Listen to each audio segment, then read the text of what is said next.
Louise Marra, welcome to Radio Wolf. I'm really happy to be able to talk to you, literally on the other side of the world, from Germany to New Zealand.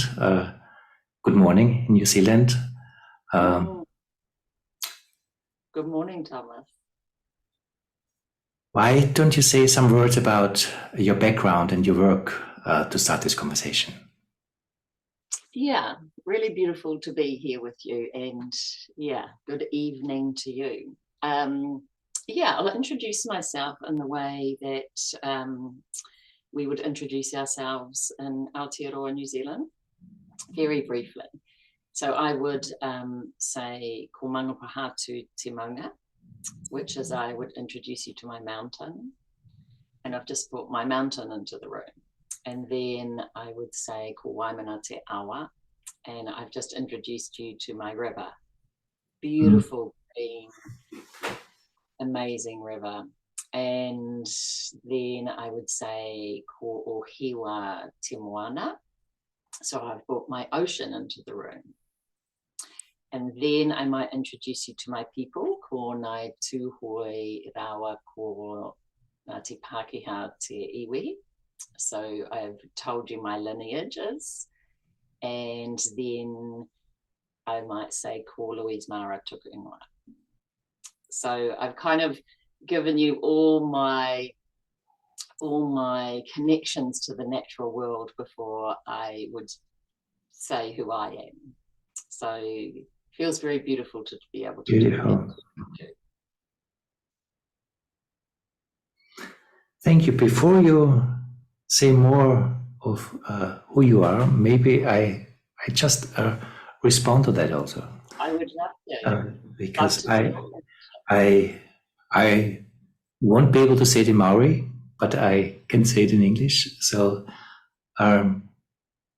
being here in Frankfurt, I have a beautiful mountain next to me, which in fact is a mountain where there's an old Celtic settlement from 600 BC that you still see some remains up there on the top of the mountain. Not settlement, it's not right, it was a fortress.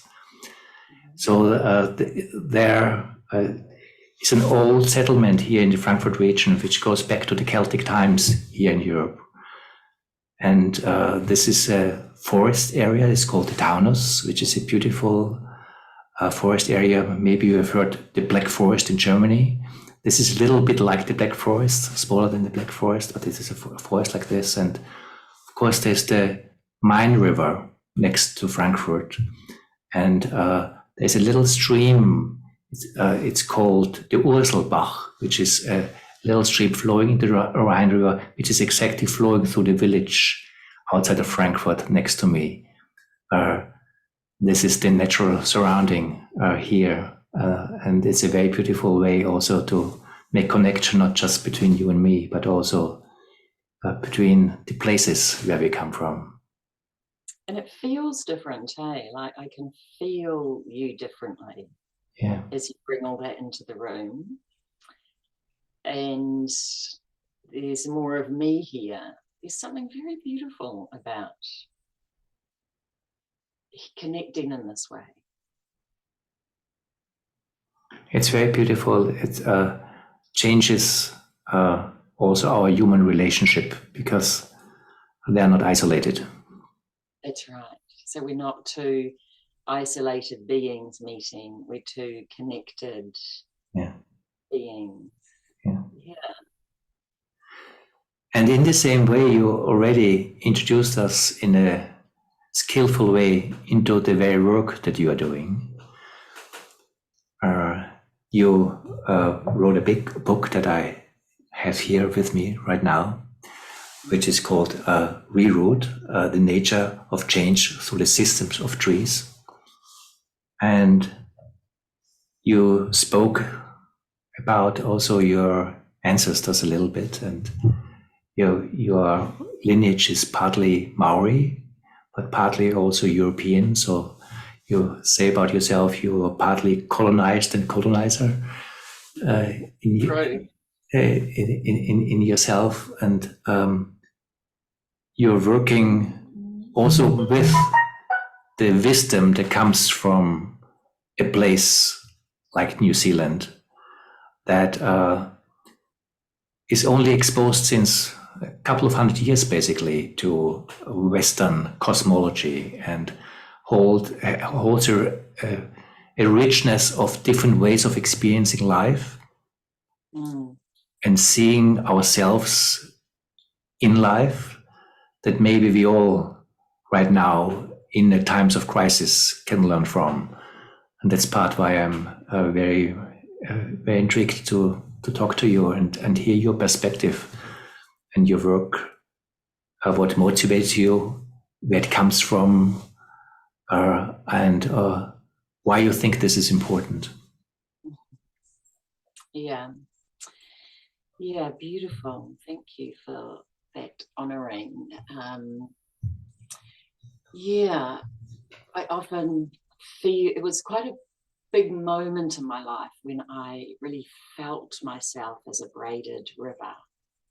Braided rivers with all those kind of streams within one river, and kind of enabled me to really bring what could be potentially warring parts together inside of me, and found a way to connect them, and really enabled me to bring my connection to the natural world back into my sort of whole being.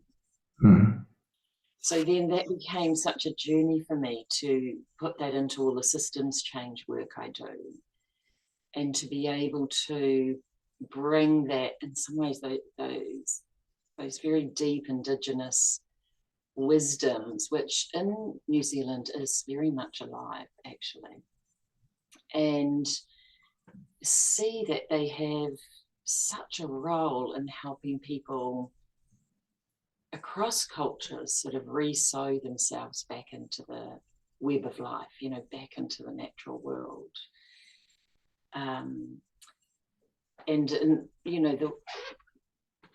There's all different kind of ways to do that, but in the book ReRoot, I really came to the understanding of the special roles that trees have in this process.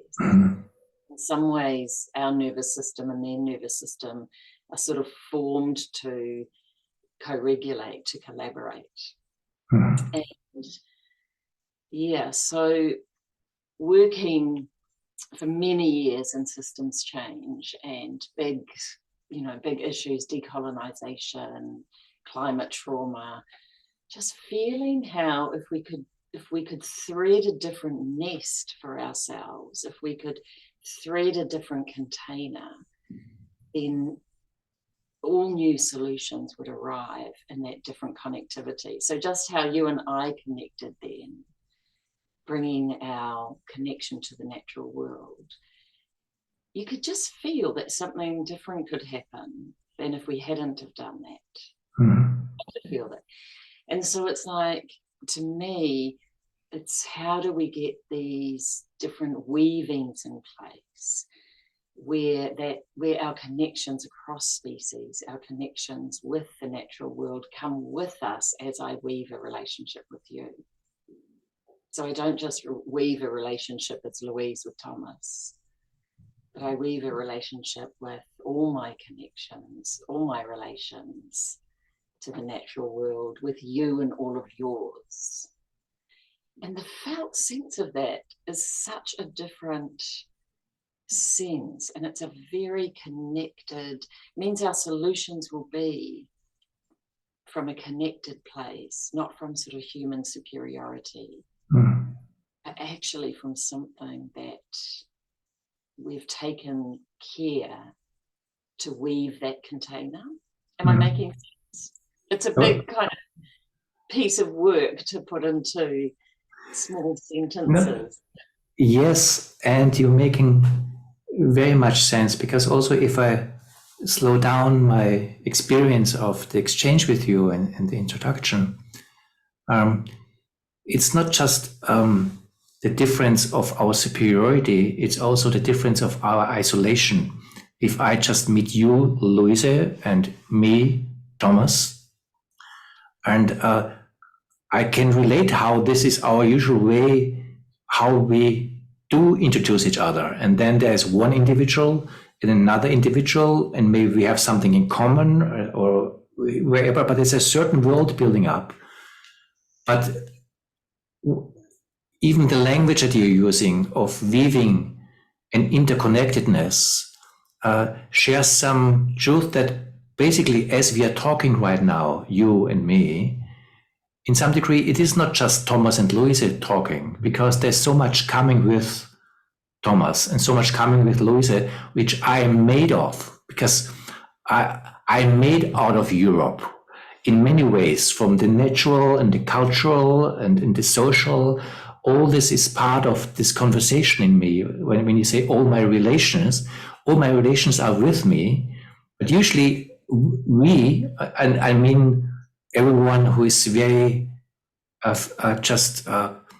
in the Western cosmological perspective of seeing reality, takes this very narrow look of here I am, and is very blind to, no, it's yes, I am, that's true too, but there's a whole stream with me that I'm not separate from. And maybe it's important to acknowledge that, because maybe our crises are also related to the kind of isolation that we live.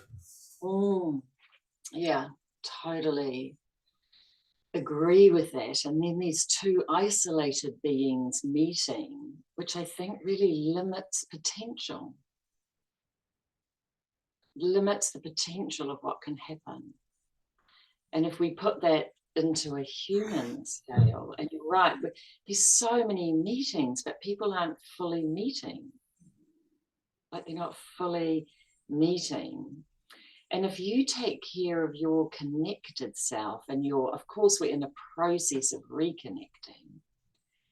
And if I take care of that, and, you know, if enough other people take care of that, then the way we meet together means, to me, that a lot of fresh things can happen. And it's born from connection.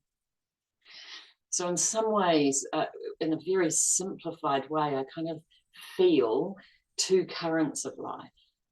One is the natural flow of life, like we are earth, my body's earth, I'm flowing in the current of life. Or there's the distorted flow of life, the traumatized, separated, hyper-individual. So, or I'm flowing in that.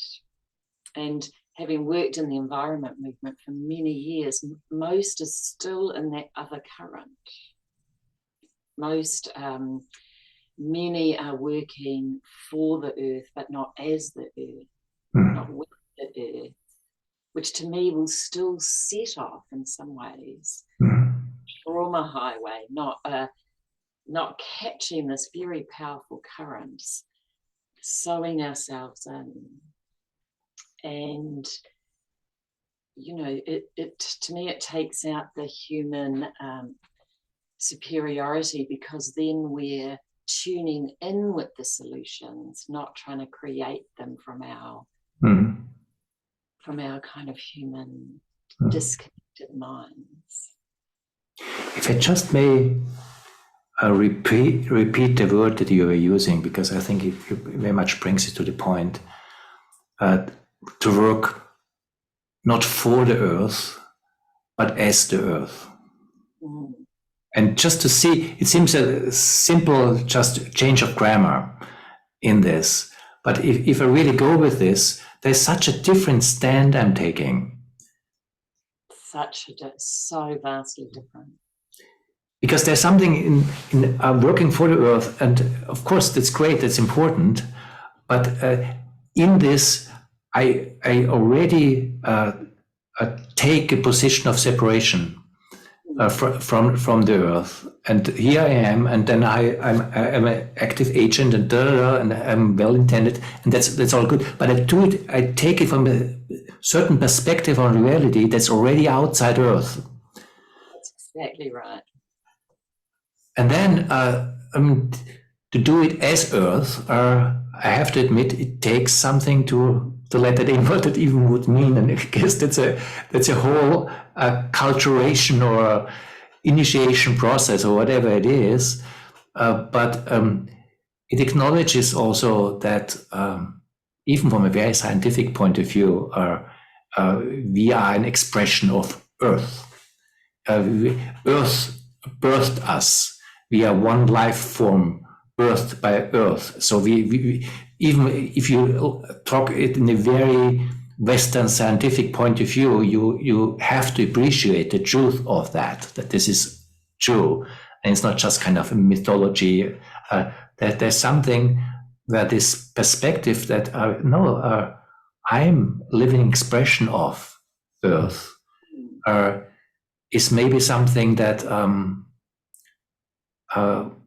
needs to be appreciated, or if appreciated, is really opening up something for us that is important and valuable.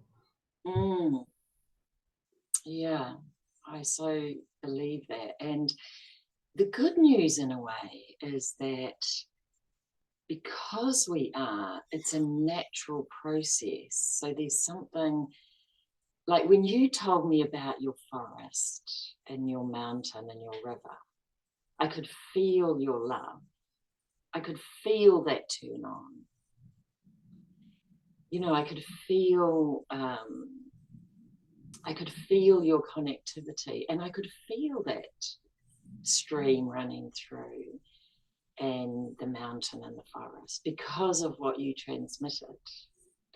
So then I can feel where you kind of stand on this earth. So we can make it really hard in a way, but actually, because of what we are, it's not necessarily as hard as we think. But it is a change of orientation. There's something that just comes to my mind as you're talking, that illustrates that for me, because you are talking about my love for the mountain. And I have to add that I'm living here in Frankfurt, but my origins are from Austria, from the Alps. And I just have a deep relationship to the Alps. Mm-hmm. And there is a certain place in the Alps where I come from the city, but we came there several times a year, and it's from basically my first years on. And when I revisited this place, something like 10 or 20 years ago, after I haven't been there for a while, there was something that really stood out for me. I realized, because I was there as a very young child, less than 1 year old, when you as young, basically the world as it shows up is basically the landing place for you of the world. The world shows you what it is. Mm. And I realized that these mountains were just part of my first impressions of what Earth life, being human, is. So somehow I really had the impression, sounds a little crazy, that I'm partly created through these mountains, because they were my entryway into becoming human, becoming an adult, becoming Austrian, German, whatever I became afterwards. But there's something in the DNA that wants to be honored. And of course, a powerful place like the Alps sticks very much out. It's true for all places, but their kind of mountain is just a very impressive nature place. That's why they stick out. But this is not only true for big mountains like the Alps. This is true for any kind of natural place in the end.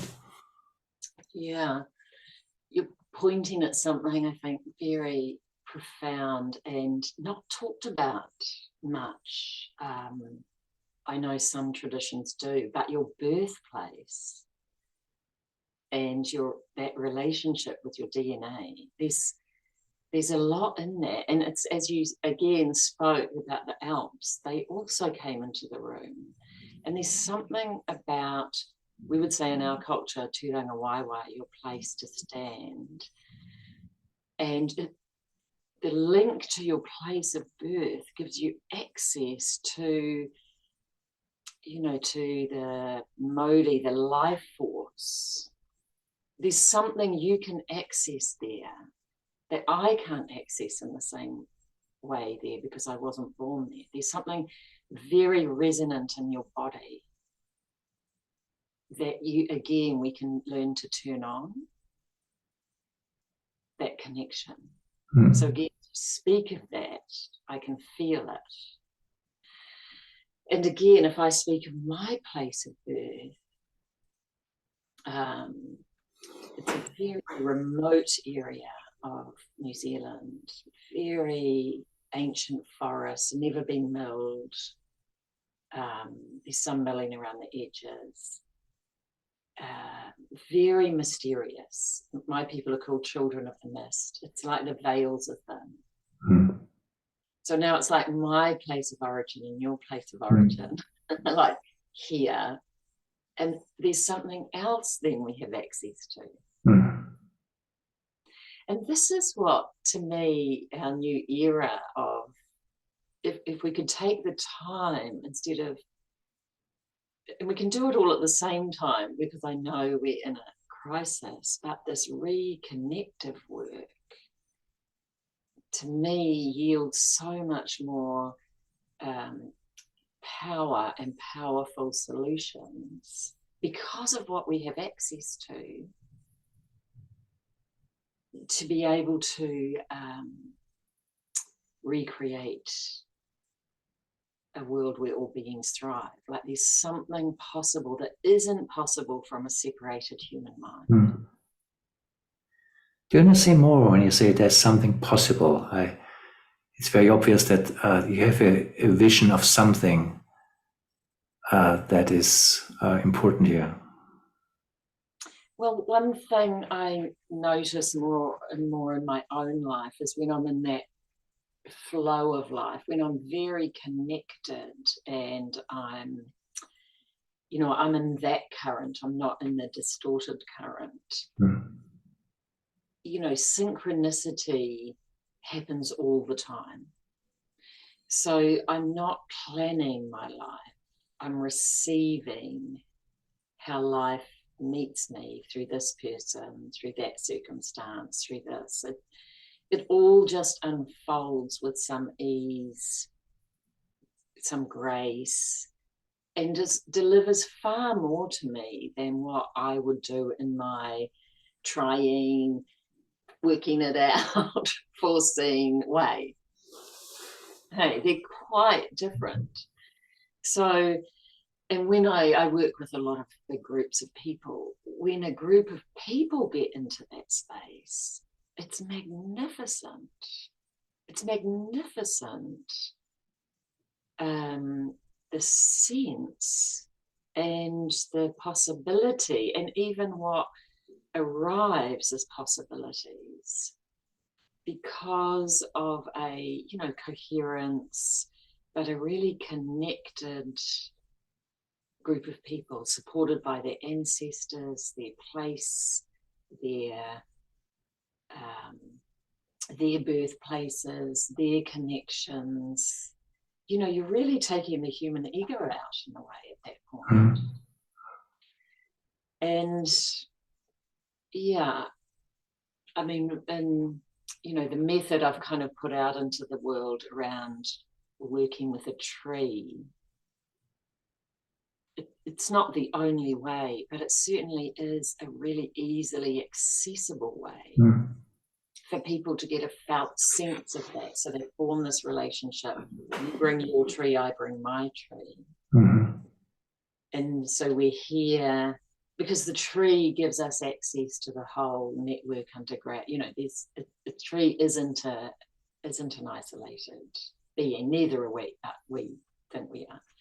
So, you know, as soon as people can get that felt sense of their true nature, their interconnected nature, their interbeing, there's quite a different me in the room. There's quite a different them in the room. Mm-hmm.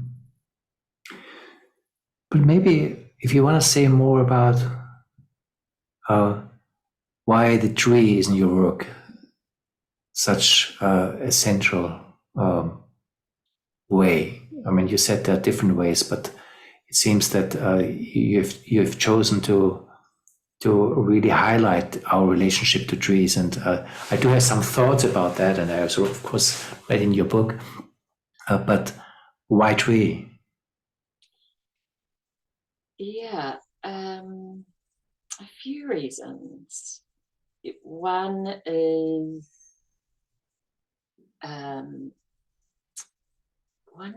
how deeply I feel often a walking tree. Mm-hmm. How deeply I feel them as a stationary human. Like, you know, there's something so similar in our beings that relationship becomes like a portal relationship. And even with people who don't buy any of this, and I'll take them on a process, because I work with a lot of leaders and I get them all to befriend a tree. Mm-hmm. So even my chief executives out of New York will go, well, this is mad. But I'm like, yeah, but we're going to do it. Like, let's give it a go. Very quickly, they'll feel one tree different than another tree. Mm-hmm. Like, oh, that one feels different than that one. So already something switches on. So this connectivity is much easier. And because the trees are so relational, and they're easier to relate to than a rock, mm-hmm. They're relational beings, you know, they reach out. There's something that happens in the relational space that is for people much easier to access. And there's so many displaced people who don't have connectivity that I was also trying to write it as a systems change book. So to kind of reach people that they can walk outside and find a tree, and they can start to experience their interconnected self via that relationship. Mm. So it kind of opens, it's a doorway. And yeah, it's a powerful one. I could say a lot. Yeah, no, it's great because there's, I mean, just listening to you and also hearing you, how important it is to reconnect. Mm. It's also that something like a tree is really an entry way to connection that is all around us, for most of us, all the time. And I also do appreciate your relatedness to trees. That's it. I never thought about trees in the way as a social being, but of course you're completely right, because trees happen to live in woods. And just to put it that way, that's the usual environment. Even if they're standing on their own, they are big trees, but usually the home place for a tree is the forest. So there's something, and of course you also hinted to the other. The trees are just very rooted. I mean, even the word roots comes archetypal from a tree root. Usually, when you think about roots, the first thing we usually think about is a tree root. In that sense, there's something in a tree and in the relationship where it's hard to experience a tree without its rootedness, and of course also the rootedness in the other direction. Yes, exactly. which is a very interesting thing, because somehow a tree has these roots in both directions, if you want to say so. So it's deeply also in the sky with everything, and in that sense, there's something that having a relationship with a tree is also having a relationship with something that's very fundamental for our human way of being on Earth, in being rooted and being also in the skies and in the heavens at the same time. So I do appreciate that just even if it's a playful relationship with trees, it is opening something that is very real and very strengthening, powerful. Yeah, beautiful. And you know, for so many people, they feel so unrooted, and you know, in forming this relationship with a tree, you actually get to co-regulate in such a deep way that you get to experience what rootedness feels like.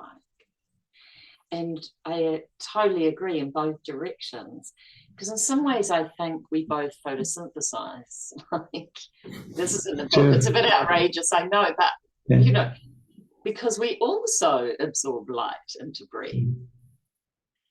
And you know, our functions in some ways aren't necessarily all that different. So we get to experience what, you know, we've got such a narrow view, which you said before, of our humanity, when actually it's a magnificent thing we are. So this relationship helps you experience your relationship to light, your relationship to the sky, and this deeply rooted in the human body down into the earth, ancestral roots, and the network underneath. So even though it is a really portal relationship, and it's one that I've really seen people actually be able to turn this relating on really well in short times. It's not a shallow relationship. It's a very deep, learning, transformative relationship. No, I appreciate it very much. There's something I want to bring up, and it goes a little, in some way, away from the trees, but in some way not at all. Because as we are talking, and as we are talking about our natural environment, and or my natural environment, the trees outside the house here, and your natural environment, I become more and more also aware again how we are talking literally around the globe as we are talking. And I have to admit that doing a lot of work on Zoom, also with large groups on Zoom, my relationship to Earth changed. Because there's something where I have a living relationship to this huge body where you're literally right now on the other side of it, and it's between us, all its waters and all its land mass, and quite often this is something that we have, of course, as a concept, and we know globes and we know maps or something, but there's something where our global awareness of as a humanity on Earth is not only abstract anymore. But there's some indigenous form of globalness coming in, I feel, because I have a relationship to the mountain here in Frankfurt and to the trees and to the river, but there's something, and it comes very much of being in conversation with people that are all around this globe, that I have a sense relationship to this huge body, which I find, and that's my question also, maybe there's also new birthing of a global indigeneity that we need in our times, because indigeneity usually was local out of very obvious reasons, but we are somehow local on this globe called Earth, and we have to appreciate that. Yeah, beautiful. Yeah, I feel that too, like we're all indigenous to this planet, and that's why there's so much we can do, I feel, if we all reconnect. And if we, like Zoom, there's such, how do we, well, we did it, but you know what I mean? There's such a difference. Like this conversation to me is nourishing, non-taxing. This, if we actually really acknowledge each place where people is from, but it's kind of like global feeling, like more and more when someone's on Zoom, I can feel their land. Unless they're entirely shut off from it, it's harder. But do you know what I mean? It's like we all are on the earth grid in certain places, and as we gather, we form a constellation. But again, we miss out these layers, hey, that make the most use of that constellation for birthing this global indigeneity. So many of our meetings and ways of meeting reinforce something that really has to be undone. We're coming also to the end of our time here, Louise. Thank you so much for this conversation. If people want to get in touch with your work, what's the best way to connect with you? Yeah, my website's www.reroot.world. So there's a course on there that leads people through a whole process. There's contact information on there, and you can purchase the book on there as well. I'll probably do some online courses at some stage, but I'm just taking my time for now. Sure. Love to collaborate. Yeah. Thank you, Thomas. Thank you so much. It was a pleasure. That's right.